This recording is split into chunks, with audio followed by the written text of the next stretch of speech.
Para muitas ligas, há uma concentração máxima de soluto que pode se dissolver na estrutura hospedeira para formar uma solução sólida, e isso é chamado de limite de solubilidade.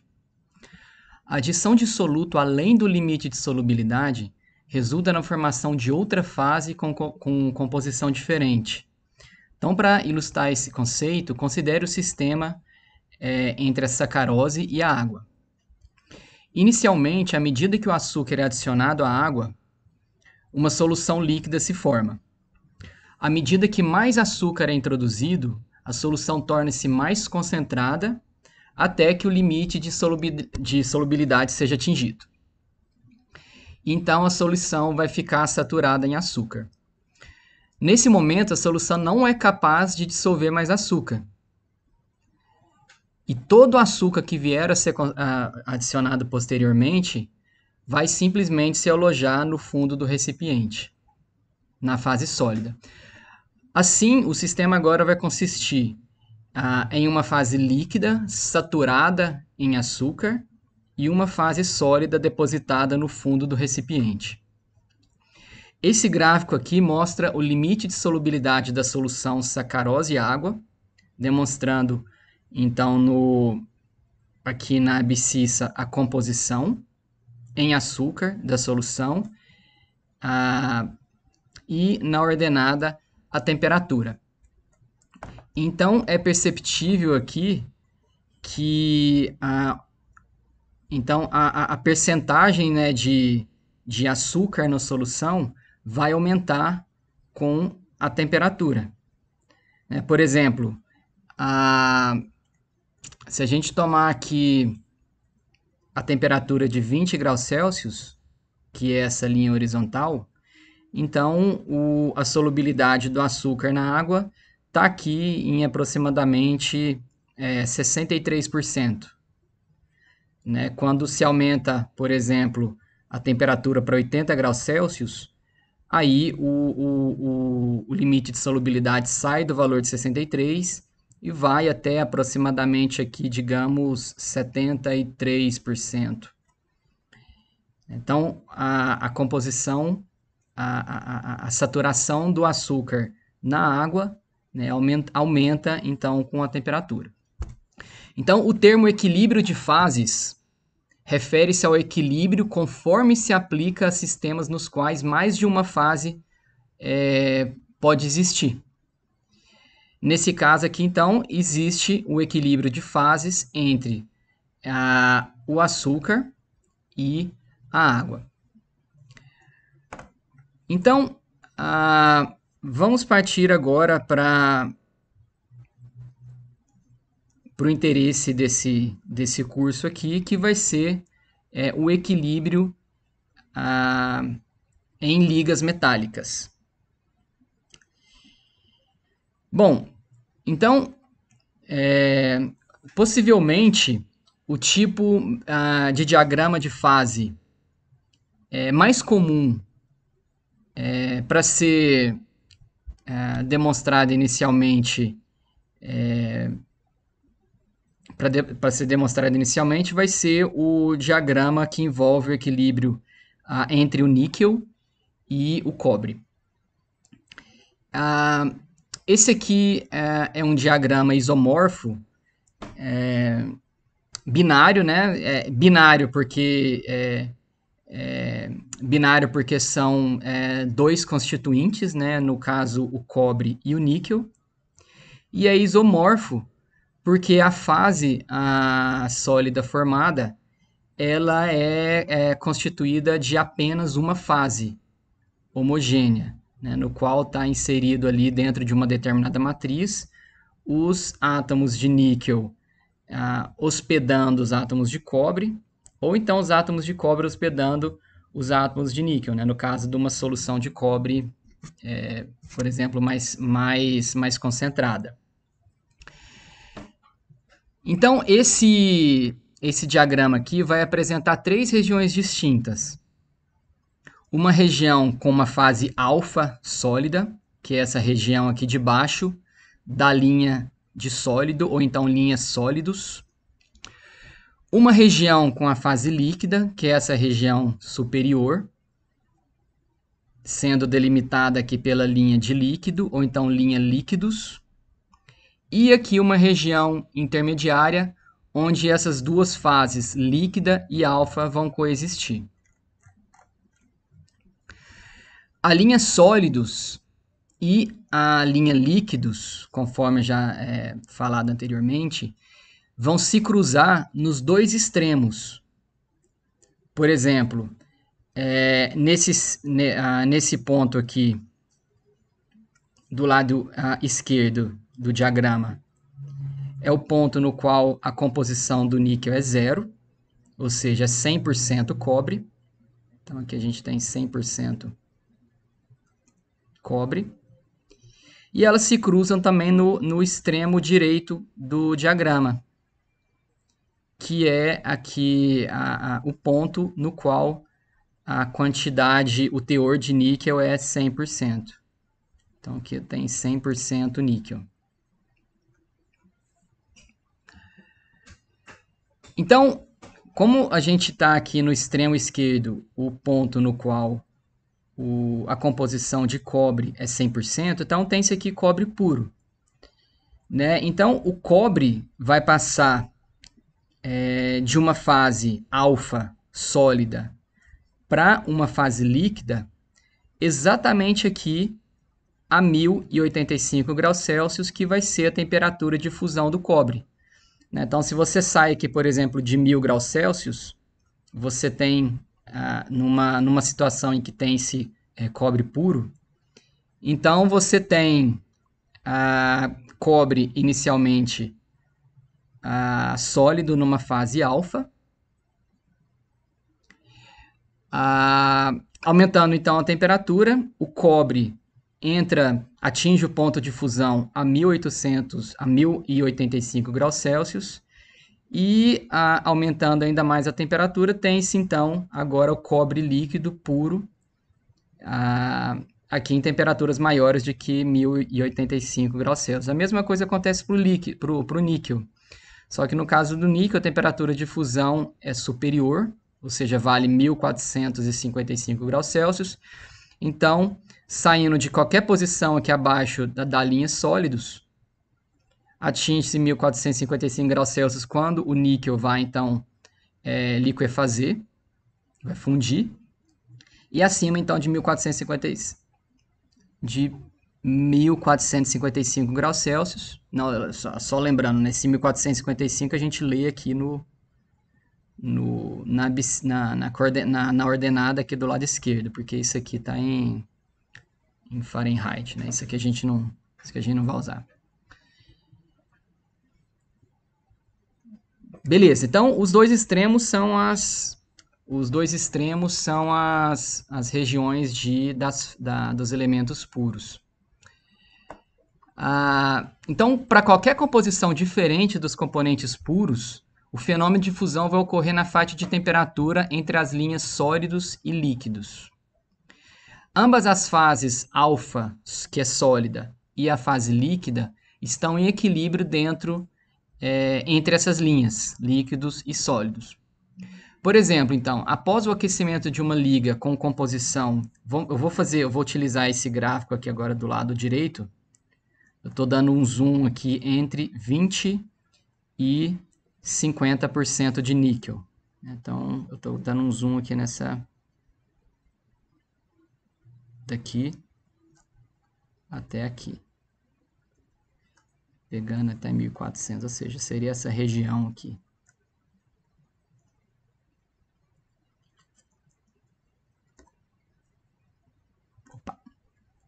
Seria essa região aqui. Então, vamos supor uma liga que tenha 50% de níquel, ou seja, esteja exatamente aqui no extremo direito desse segundo gráfico.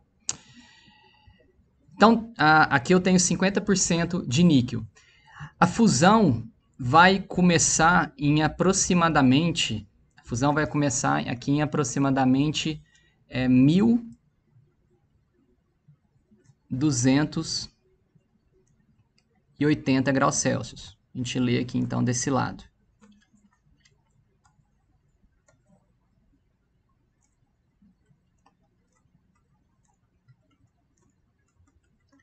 1.280 graus Celsius. E ela vai finalizar aqui nessa temperatura que vale aproximadamente aqui 1.320 graus Celsius. 1.320 graus Celsius. Então, entre 1.280 graus Celsius e 1.320 graus Celsius, você tem uma região binária que coexistem, então, a fase líquida e a fase sólida. Abaixo, então, dessa região, abaixo de 1.280 você tem a fase sólida e acima de 1.320 você tem a fase líquida pura. E como que eu faço para determinar a composição de cada fase?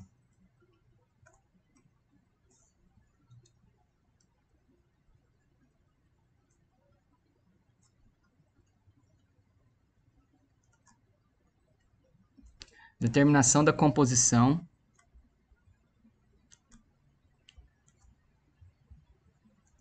de cada fase. Ou seja, eu quero a composição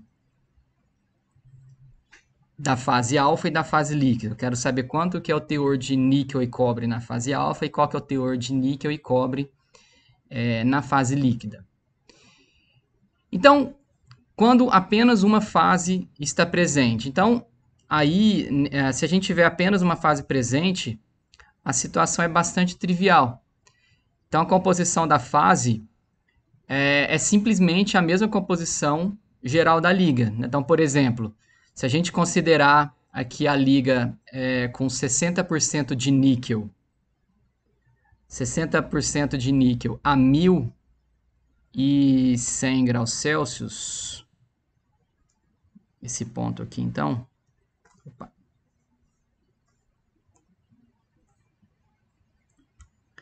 Então, se eu considerar aqui esse ponto A, uma liga com 60% de níquel a 110 graus Celsius, né? Então, consequentemente, nesse caso aqui, apenas a fase alfa está presente, ou seja, é uma fase sólida, e essa fase sólida contém 60% de níquel e 40% de cobre.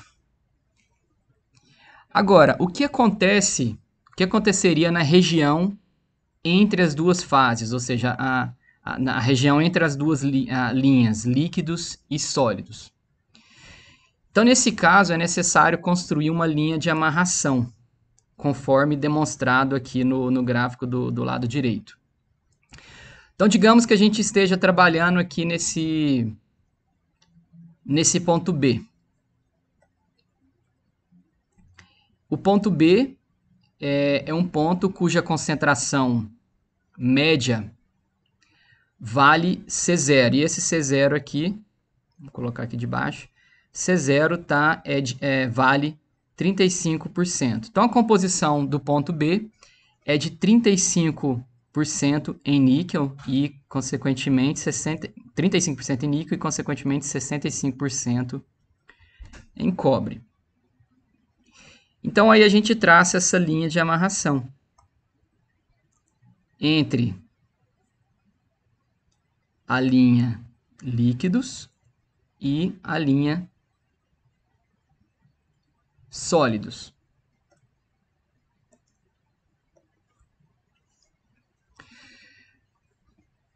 Entre a linha líquidos e a linha sólidos.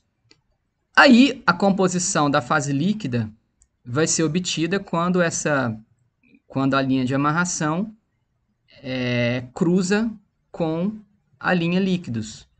Ou seja, aqui no valor de aproximadamente, eu teria aqui em CL, igual a aproximadamente 31,5% de níquel e 68,5% de cobre. Então, a composição da fase líquida vai ser de 31,5% de níquel e 68,5% de cobre. Já a composição da fase sólida, da fase alfa, que eu vou chamar aqui de C-alfa, vai ser de aproximadamente 42,5% de níquel e o restante 57,5% de cobre. Ótimo, então eu sei a composição da fase líquida, eu sei ler no diagrama de fases a composição da fase líquida e eu sei ler a composição da fase sólida alfa também. Como que eu faria para determinar agora? A composição total? Ou seja, de toda a massa presente dessa liga, qual que é a percentagem mássica que é líquido e qual que é a percentagem mássica que é sólido? Eu vou chamar isso de, então,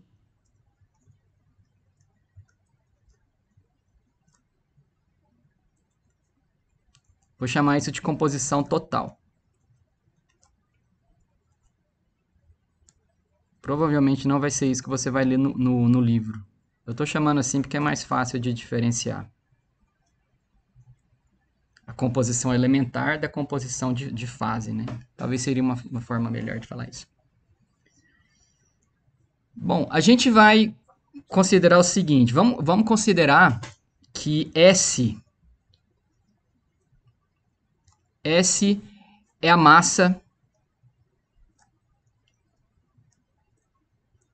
de líquido.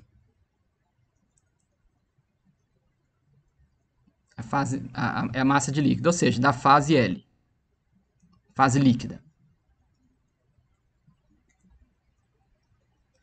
E que R é a massa da fase alfa. R é a massa da fase alfa. Então, eu vou falar aqui a soma das massas das duas fases, ou seja, S mais R, vai ser uma massa total que eu vou chamar de T.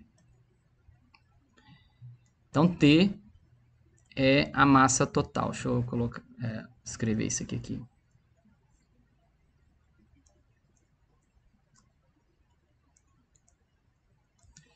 T é a massa total.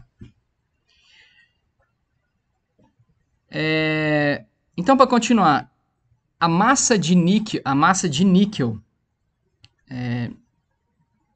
no líquido, a massa de níquel na fase líquida,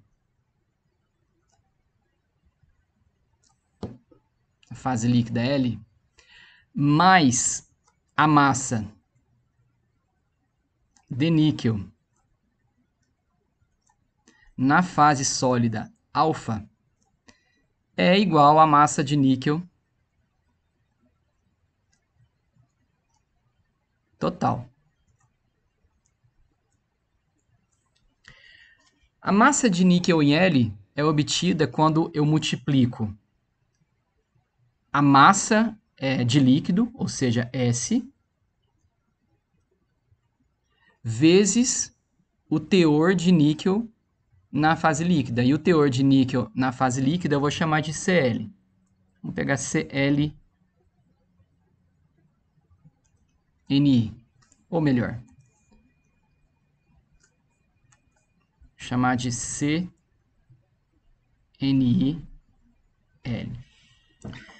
Vai ser então a concentração. Não, vamos fazer do outro jeito mesmo, porque eu já fica padronizado.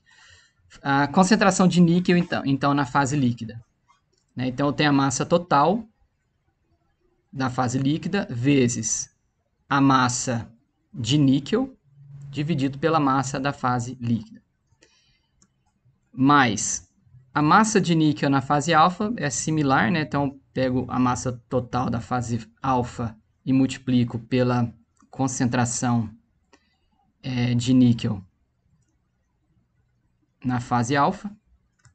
E isso aqui tudo vai ser igual a massa total vezes a concentração média. E a concentração média ó, é exatamente o ponto que eu estou lendo aqui no diagrama de fases. Né? Nesse caso aqui eu estou lendo, por exemplo, o ponto B, né? Que eu estou chamando aqui de C0. Concentração então média eu estou chamando de C0. Então a massa total vezes a concentração média, que é C0. Né? Eu sei que eu posso colocar todos esses, tanto a massa S quanto a massa R, eu posso colocar em função de T. Da seguinte forma, eu posso falar então que S, que é a massa total, lembrando, massa total de líquido, é igual à fração,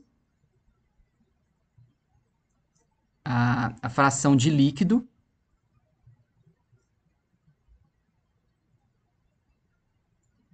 a fração de líquido vezes a massa total. A fração de líquido vezes a massa total, isso aqui é igual exatamente S. Assim como a fração da fase alfa vezes a massa total é igual a R. Aí lá para aqui, nesse caso aqui, eu não preciso substituir. Né? Então, WL. Já vamos colocar aqui multiplicando aqui o CLNI. Fazer uma equação com isso aqui. CLNI mais C alfa NI. Então, isso aqui é igual a TC0.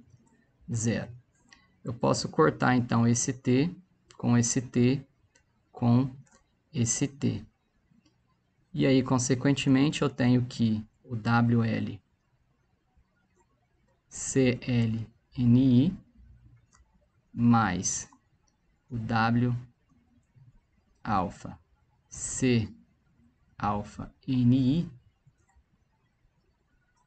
é igual a C0 NI. Aqui eu tenho que colocar NI também. Também tem que colocar. Que eu também tenho que colocar NI. Além disso, eu sei que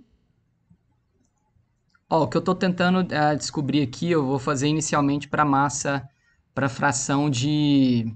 vou fazer inicialmente para fração de líquido. Então, eu vou colocar tudo em função da fração de líquido. Eu sei que a soma da fração de líquido com a fração de sólido é igual a 1. Né? Então, consequentemente, a fração de sólido é igual a 1 menos WL.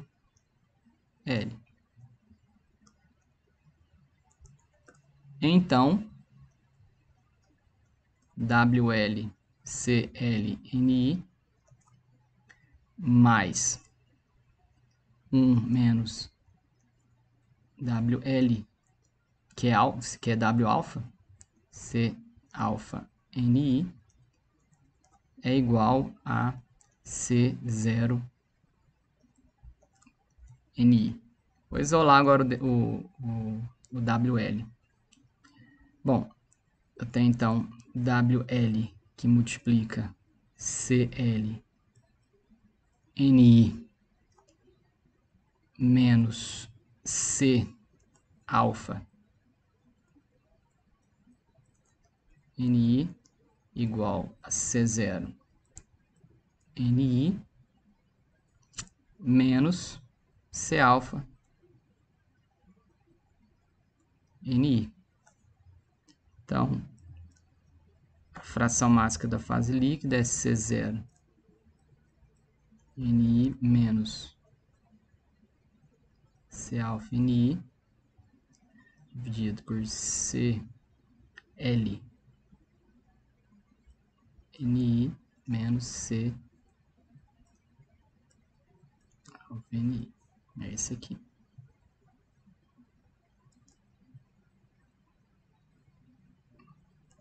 Beleza. Olha só, então, no caso do gráfico aqui,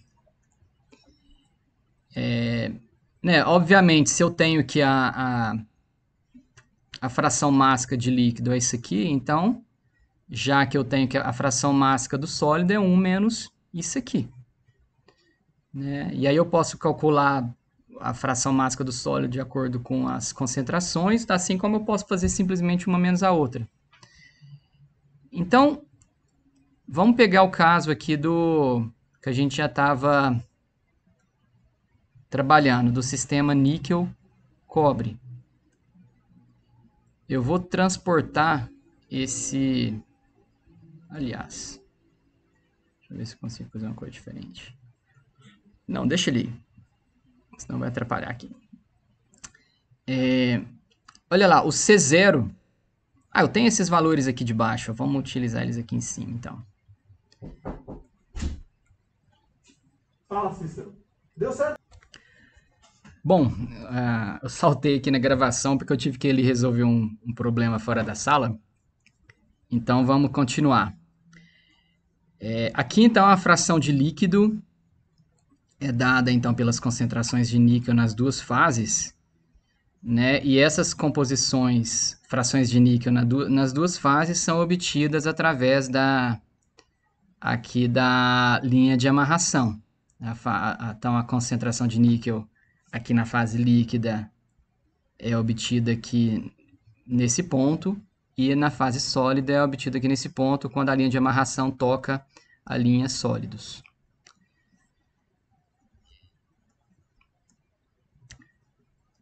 Então,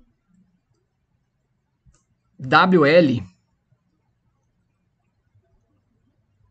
para esse exemplo aqui, eu tirei os dados, são esses, né, que eu vou utilizar. Então, dado a WL, que é a fração mássica de líquido no material como um todo, vai ser igual, então, a C0NI, que é 35, menos C-alfa-NI, que é 42,5, dividido por CL-NI, que é 31,5, menos C-alfa-NI, que é 42,5. Que é 42,5. Então, eu tenho aqui em cima o valor de 7,5 negativo, e aqui de baixo o valor de eu tenho aqui 11 negativo. E isso aqui vai ser igual a 0,68 ou 68%.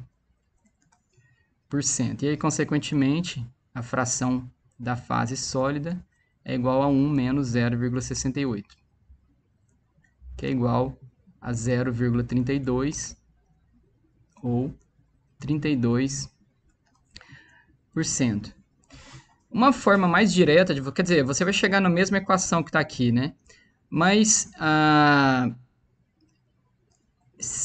uma forma mais direta de você fazer isso é através do que é chamado da regra da alavanca. A fração da fase líquida, para obter a fração da fase líquida, você pega o segmento de reta oposto à linha de amarração. Então, Para obter a fração da fase líquida, você pega isso aqui, esse segmento de reta, e divide pela linha de amarração como um todo. E para obter a fração da fase sólida, você pega o lado oposto, que é esse segmento de reta, dividido pela linha de amarração como um todo. E aí você vai cair exatamente naquilo. Por exemplo, olha lá, então a fração da fase líquida, né, que é essa aqui, ou seja, seria o C alfa NI menos o C0, dividido pela linha de amarração como um todo, que é C alfa menos CL. Olha lá, se eu trouxer isso aqui para cá,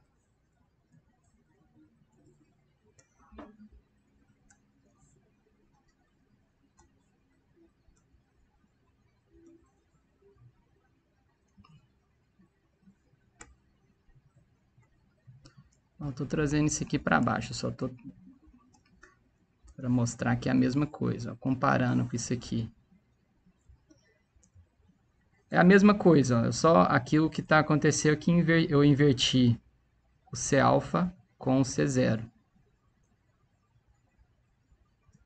Né? E aqui o C alfa com o CL também. Está invertido. Então, chegando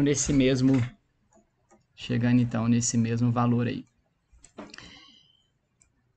Mas como que ocorre a modificação da microestrutura, da estrutura cristalina das fases ali presentes, na medida que você faz então essa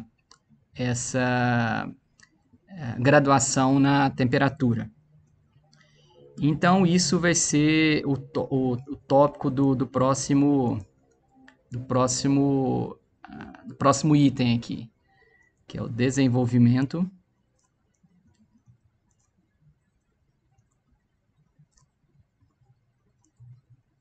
da microestrutura,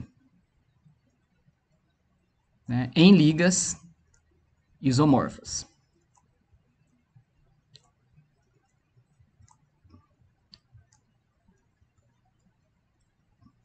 Iso de e morfo de morfologia, apenas uma morfologia. Quer dizer, a fase, então, a fase sólida apresenta apenas uma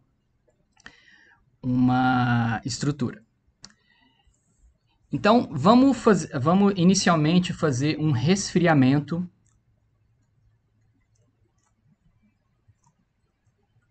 em condições de equilíbrio.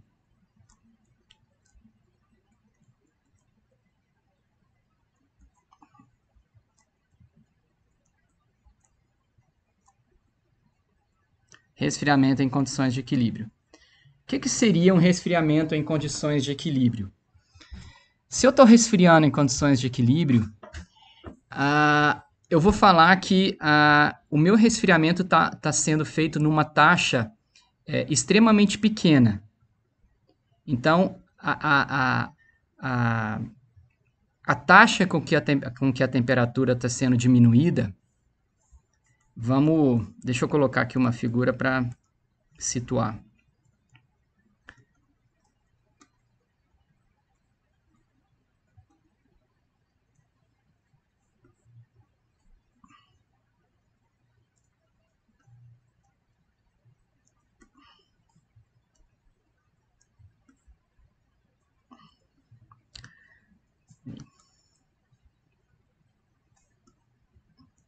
Então, a taxa com que, se eu sair de um determinado ponto, digamos aqui esse ponto alfa, e eu vou começar a diminuir a temperatura. Só que a taxa com que eu estou diminuindo essa temperatura, ou seja, a variação da temperatura com o tempo, para que o resfriamento ocorra em condições de equilíbrio, é necessário que esse valor aí seja extremamente baixo. Porque se a taxa com que o resfriamento está ocorrendo é baixa, isso dá as condições adequadas para que a cada passo na temperatura para cada passo dado na temperatura, as fases ali envolvidas possam ter tempo suficiente para atingir o equilíbrio de fases. Então, vamos iniciar a partir desse ponto alfa, a partir desse ponto A, que está na região de líquido, ou seja, sobre a linha de líquidos. E esse ponto A aqui tem uma composição de 35% de níquel. Tem 35% de níquel. Então, eu vou começar a diminuir a temperatura, mantendo, consequentemente, a composição aqui de 35% de níquel, já que a composição não muda, apenas a temperatura. Então, aqui dentro da região da fase líquida, nada vai ocorrer, até que atinja-se a temperatura de aproximadamente 1000. Vou bater aqui colocar a régua aqui do lado. Até que a temperatura de... Vou fazer mais as linhas aqui.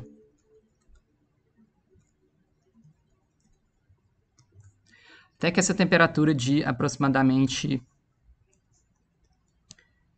1260 graus Celsius é atingida. Então, quando a temperatura de 1260 graus Celsius é atingida, ou seja, quando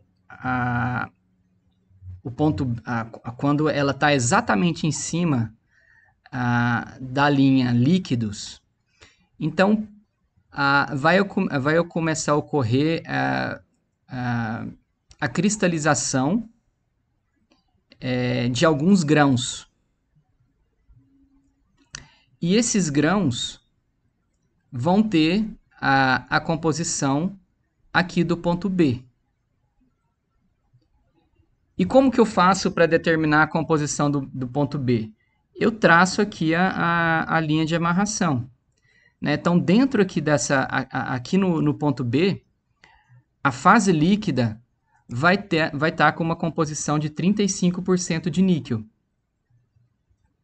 E como agora o ponto B eu já vou estar dentro aqui da região das duas fases, então esses cristais, esses pequenos grãos que vão começar a ser formados, a composição deles vai ser obtida batendo aqui a linha de amarração até chegar na linha de sólidos. Né? Então, enquanto a fase líquida vai possuir, consequentemente, aqui 35% de níquel, a fase sólida vai possuir 96% de níquel. E por que isso ocorre? Por que eu estou batendo aqui na fase líquida? Porque quando eu bato aqui na fase sólida, né, na linha de sólidos, a composição de níquel vai ser maior. A gente vai ver mais lá na frente que é função do fato de que o níquel cristaliza numa temperatura superior. Né? Então, como o níquel já está cristalizando nessa temperatura superior, ou seja, atingindo essa quando ele está sozinho no sistema, o níquel tem a tendência de começar a cristalizar inicialmente, antes do cobre. E aí, consequentemente, a fase sólida vai ter uma composição maior de níquel quando comparada à fase líquida. Bom, e aí, entrando então aqui na região das duas fases, eu vou continuar diminuindo a temperatura até que eu chego aqui num ponto, um ponto aleatório C, que está dentro da região das duas fases, numa temperatura que é, digamos, de 1240 graus Celsius. Aqui em 1240 graus Celsius, né, então esses pequenos os pequenos grãos já começaram a crescer, porque mais material começou a cristalizar. E dentro desses grãos, uma única fase é formada, que é a fase alfa. E a fase alfa, nesse ponto aqui na temperatura de 1240 graus Celsius, vai ter uma composição de 40% níquel, enquanto que o líquido aqui ao redor vai ter uma composição de 29% níquel. Diminuindo ainda mais a temperatura até bater na linha de sólido, na linha sólidos, aqui no ponto D, aí os cristais já vão estar relativamente grandes. A composição de cada cristal vai ser de 35% níquel, enquanto que a composição da fase líquida vai ter diminuído para 24% níquel. E a partir de então, uma única, resfriando do ponto D para o ponto E, uma única fase agora vai ser formada, né, que é a fase alfa sólida, né, extinguindo então a fase líquida.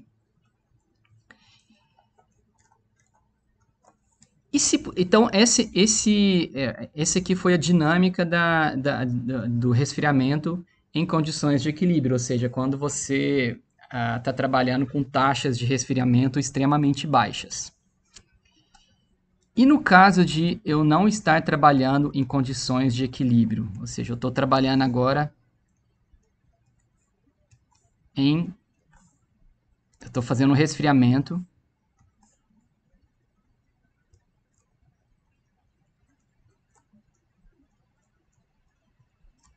em condições de não equilíbrio.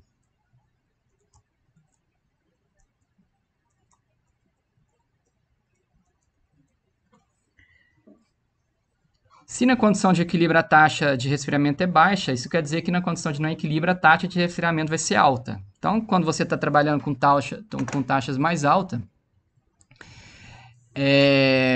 não é possível. O fato de que a variação da temperatura está sendo rápida, em cada ponto não é possível estabelecer as condições necessárias para o equilíbrio, né? E esse fato, a condição de equilíbrio não é atingida por causa que, na medida então que a temperatura diminui, então lá na região, eu estou falando lá da região entre as duas fases, né? Então vai ser necessário existir a difusão da fase líquida para a fase sólida, né? Só que a difusão na fase sólida, ao contrário da fase líquida, o fenômeno de difusão na fase sólida é extremamente lento. E aí, como o fenômeno de difusão na fase sólida vai ser lento, a temperatura na qual a taxa na qual a temperatura está diminuindo vai ser maior do que a taxa na qual a difusão está ocorrendo para permitir o equilíbrio. E aí, consequentemente, em cada ponto de temperatura atingido, o equilíbrio não vai ser atingido. E é por isso que, ou seja, o equilíbrio então não sendo atingido, na verdade você está num ponto ali que está havendo ainda difusão, ou seja, esse ponto ele está variando ainda com o tempo. E como ele está variando com o tempo, você está trabalhando numa condição então que não é de equilíbrio. Então, nessa situação de não equilíbrio, o que ocorre vai ser o seguinte.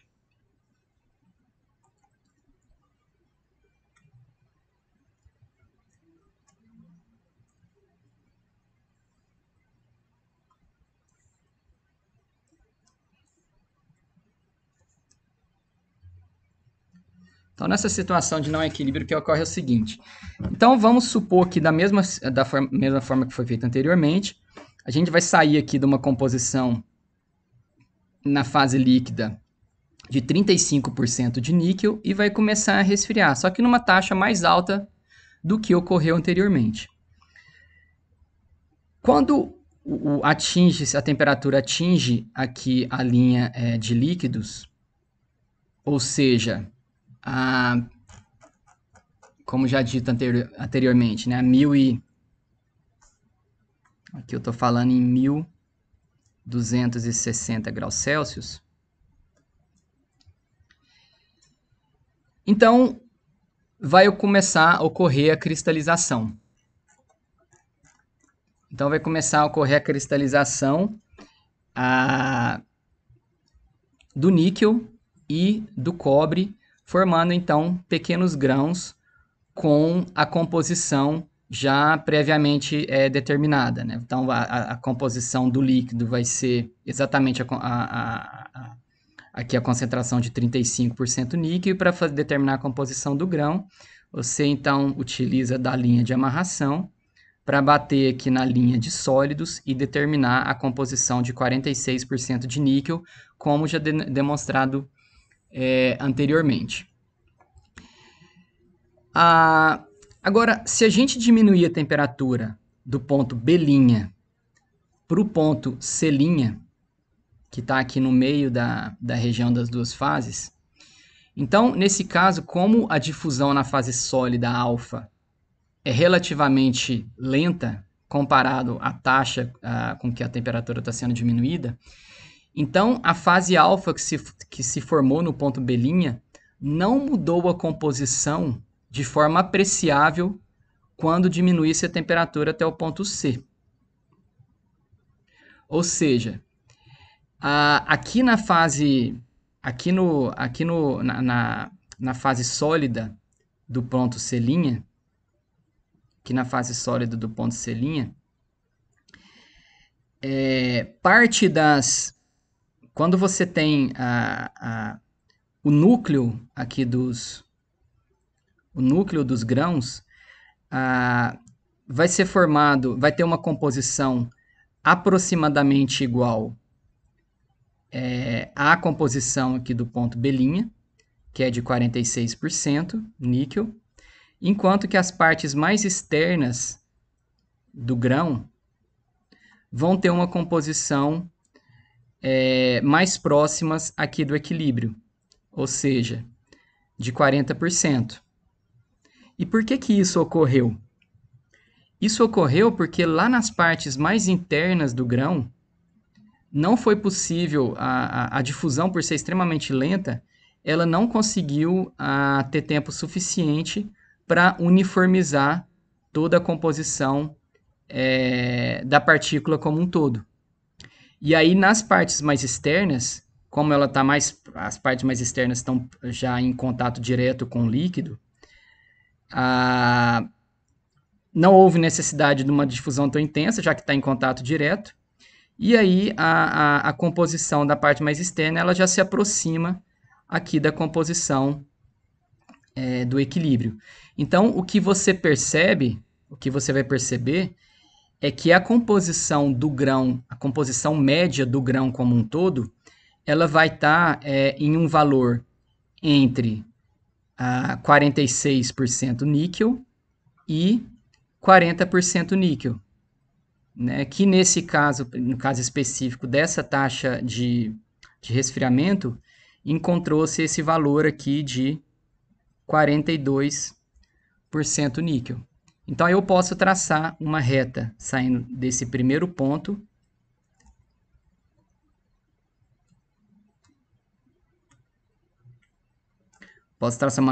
aqui desse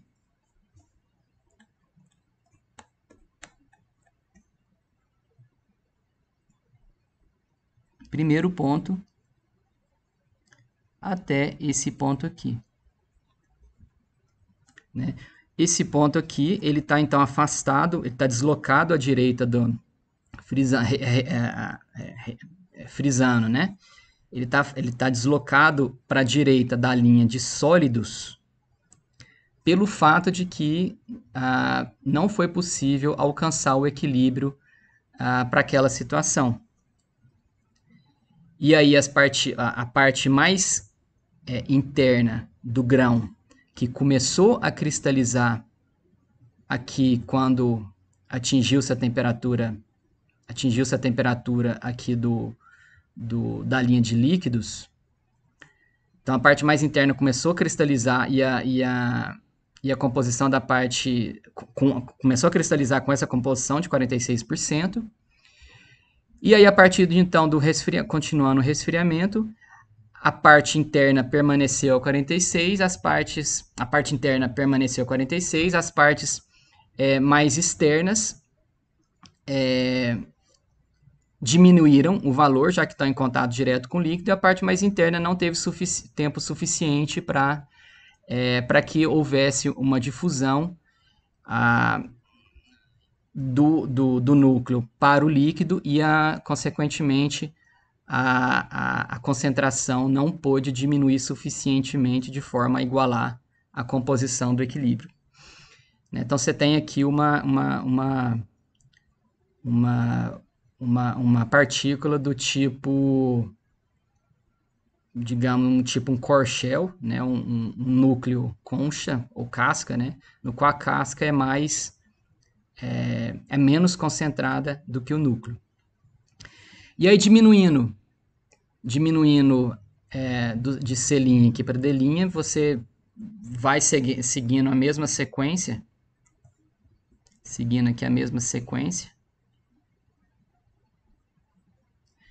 Eu vou ter, então, os núcleos com uma composição, um teor de níquel muito elevado, que começou a ser formado aqui em cima.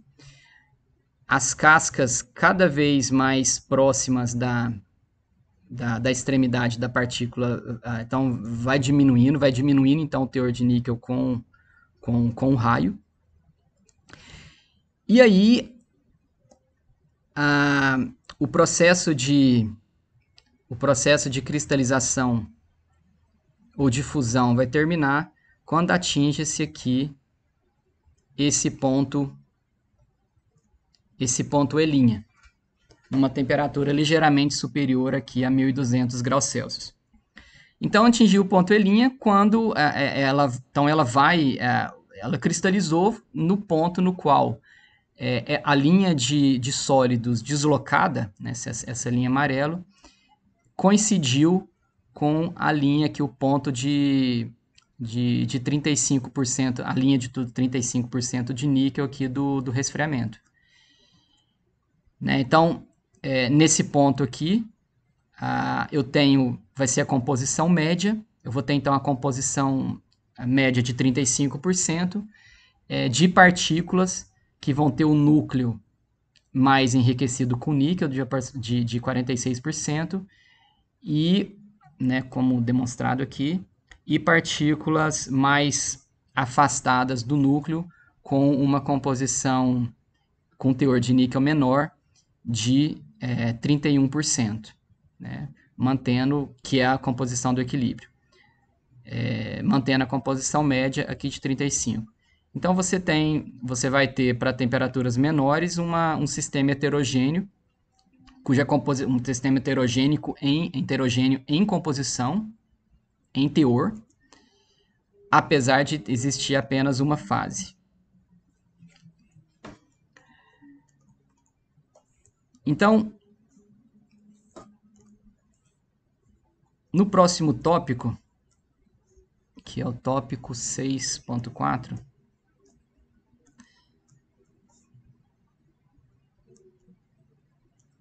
a gente vai ver como que as propriedades mecânicas são influenciadas pela composição da liga.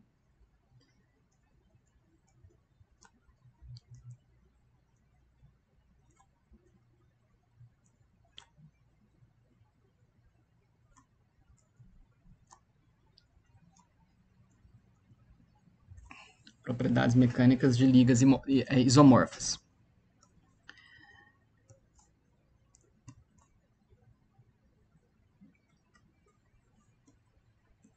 Eu vou colocar aqui dois gráficos que estão mostrando. Nesse primeiro aqui eu tenho o limite de resistência à tração em função da composição, e aqui eu tenho o alongamento percentual, o AL, que foi definido lá na aula 7, em função também da composição. Então, É possível ver aqui que a adição de prata ao cobre aumenta o limite de resistência à tração até atingir um máximo aqui em 60%, né, para um valor aqui aproximado de 425 megapascal. Enquanto que o alongamento percentual diminui de 55% aqui para cobre puro, para um valor de 30% aqui quando eu tenho aproximadamente 55% de cobre. Esse aqui, ó, esse exemplo que eu estou dando aqui, veja que está sendo para essa mesma liga, né, de cobre, essa liga isomorfa de cobre níquel. E então é importante ver como que a resistência do material varia com o teor da liga. Eu vou entrar agora num segundo tipo de... Na verdade, eu vou fazer o seguinte, eu vou deixar essa questão para a próxima aula, que seria, eu vou enunciar aqui, mas já como uma chamada para a próxima aula, que seriam os sistemas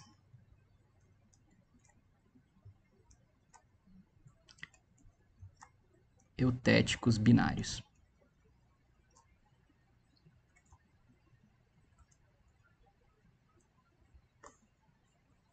A gente fala então sobre isso aqui na próxima aula.